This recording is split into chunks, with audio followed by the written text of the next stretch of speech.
నమస్తే NCN news కి స్వాగతం. నా పేరు హరిప్రియ. ముందుగా బులెటిన్ లో హెడ్లైన్స్. వినాయక చవితి ఉత్సవాలను భక్తి శ్రద్ధలతో జరుపుకోవాలి. నిడదవోలు పట్టణ ఎస్ఐ శోభన్ కుమార్. వినాయక చవితి ఉత్సవాలను ప్రజలందరూ భక్తి శ్రద్ధలతో జరుపుకోవాలని నిడదవోలు పట్టణ ఎస్ఐ శోభన్ కుమార్ తెలిపారు. తూర్పుగోదావరి జిల్లా నిడదవోలు పట్టణంలో వినాయక చవితి పండుగ సందర్భంగా ఏర్పాటు చేసిన మండపాలను నిడదవోలు పురపాలక సంఘ అధికారులు, పట్టణ తహసీల్దార్, సబ్ ఇన్స్పెక్టర్ శోభన్ కుమార్ తనిఖీలు నిర్వహించారు. ఈ తనిఖీల్లో భాగంగా నిడదవోలు పట్టణంలో పాటిమీద సెంటర్లో ఏర్పాటు చేసిన మండపాన్ని తనిఖీ చేసి పత్రాలను పరిశీలించారు. ఈ సందర్భంగా ఎస్ఐ శోభన్ కుమార్ మాట్లాడుతూ వినాయక చవితి ఉత్సవాలను పండుగ వాతావరణంలో అత్యంత భక్తి శ్రద్ధలతో జరుపుకోవాలని సూచించారు. చవితి ఉత్సవాల వివరాలను తెలుసుకునేందుకు ప్రభుత్వం సింగిల్ విండో విధానాన్ని అమలు చేసిందని అన్నారు. వినాయక చవితి పందిరి ఏర్పాటు కోసం పోలీస్ శాఖ వారిని సంప్రదించవలసిందిగా తెలియజేశారు. పోలీసు వారు ఇచ్చిన అనుమతి క్యూఆర్ కోడ్ పత్రాన్ని ప్రతి మందిరం ఆవరణలో తప్పనిసరిగా అతికించాలన్నారు. వినాయక చవితి ఉత్సవాలలో ఎటువంటి అవాంఛనీయ సంఘటనలు జరగకుండా ఉత్సవ కమిటీలకు తెలియజేయాలని సూచించారు. వినాయక చవితి పందిర్ల వద్ద పారిశుద్ధ్యం కార్యక్రమం నిర్వహించాల్సిందిగా మరియు విగ్రహ నిమజ్జనం సమయంలో జాగ్రత్తలు తీసుకోవాలని తెలిపారు. ఈ తనిఖీలలో నిడదవోలు తహసీల్దార్, ఎలక్ట్రికల్ డిఈ, మున్సిపల్ అధికారులు తదితరులు పాల్గొన్నారు.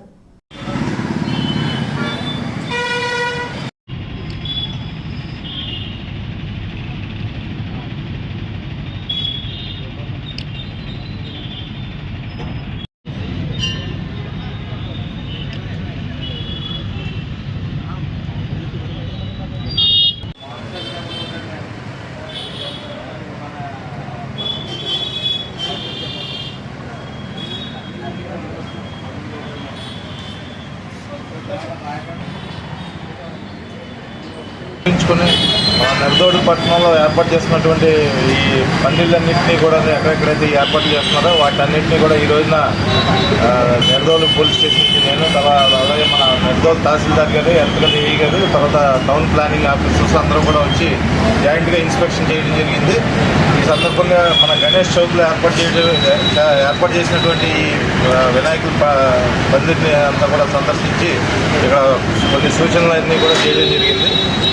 ముఖ్యంగా ఈ వినాయక చవితి సందర్భంగా ఎవరైనా పందిళ్ళు ఏర్పాటు చేసి ఈ రోడ్డు మీద ఉత్సవాలు నిర్వహించే వాళ్ళందరికీ కూడా కొన్ని సూచనలు ఖచ్చితంగా మీరందరూ కూడా ప్రభుత్వం వారు ఏర్పాటు చేసినటువంటి సింగిల్ విండో యాప్లో మీరు ఖచ్చితంగా రిజిస్ట్రేషన్ చేసుకొని దానికి సంబంధించిన చలానా కట్టి అన్ని శాఖల నుంచి కూడా అనుమతి తీసుకోవాల్సిందే. ఖచ్చితంగా దాన్ని అందరూ కూడా మన తహసీల్దార్ గారి ఆఫీస్లోనూ, ఈ సేవా కేంద్రంలోనూ ఆ యాప్ ద్వారాగా మీరు అప్లై చేసుకుంటే దానికి పర్మిషన్స్ అనేవి ఇవ్వడం జరుగుతుంది. ఇక్కడ పందిళ్ళను ఏర్పాటు చేసి ఉత్సవాలు నిర్వహించే కమిటీలందరికీ కూడా మా తరఫున సూచనలు ఏమిటంటే ముఖ్యంగా రోడ్డుకి ట్రాఫిక్కి ఇబ్బంది లేకుండా ఏర్పాటు చేసుకోవాలి. అదేవిధంగా ఎలక్ట్రిసిటీ ఇక్కడ ఏర్పాటు చేసినప్పుడు ఈ విద్యుత్కి సంబంధించినటువంటి అనుమతులు తీసుకోవాలి. ఇటువంటి ఇబ్బందులు లేకుండా, ప్రమాదాలు జరగకుండా అన్ని జాగ్రత్తలు తీసుకుని 24 గంటలు కూడా ఇక్కడ ఖచ్చితంగా ఎవరో ఒకళ్ళు కాపలా ఉండాలి. అదేవిధంగా రాత్రులు దీపారాధన అది జరుగుతూ ఉంటుంది కాబట్టి అది ఏదైనా ఇబ్బంది లేకుండా అక్కడ కూడా మనిషిని కాపలా ఉంచి ఎట్టి పరిస్థితుల్లోనే ఎటువంటి అగ్ని ప్రమాదాలు జరగకుండా చూసుకోవాలి. అదేవిధంగా వచ్చే భక్తులందరినీ కూడా కాస్త క్యూ లైన్ మెయింటెనెన్స్ చేసేలాగా మీరు ఏర్పాటు చేసుకోవాలి. దానికి మా పోలీస్ శాఖ తరఫు నుంచి కూడా మేము కూడా బందోబస్తు ఏర్పాటు చేయడం జరుగుతుంది. అదేవిధంగా ఈ ఉత్సవాలు జరిగినన్ని రోజులు కూడా ఏ విధమైనటువంటి ఈ మన బాణాసంచా లాంటివి, వేలుడు పదార్థాలు లాంటివి లేకపోతే ప్రమాదకరమైన వస్తుందని ఈ పరిసర ప్రాంతాల్లో లేకుండా కూడా మీరందరూ కూడా సహకరించాలని చెప్పేసి కోరుకుంటున్నాం. అదేవిధంగా ఊరేగింపప్పుడు కూడా ఈ నిమజ్జనం చేసేటప్పుడు కూడా చిన్నపిల్లలను తీసుకెళ్ళడం, తర్వాత తాగేసి ఊరేగింపులో పాల్గొనడం అలాంటి వాటివన్నీ కూడా మీరు అందరూ కూడా దగ్గరుండి లేకుండా నిషేధించి వాళ్ళందరినీ కూడా దూరంగా పెట్టాలని చెప్పేసి కోరుతున్నాము.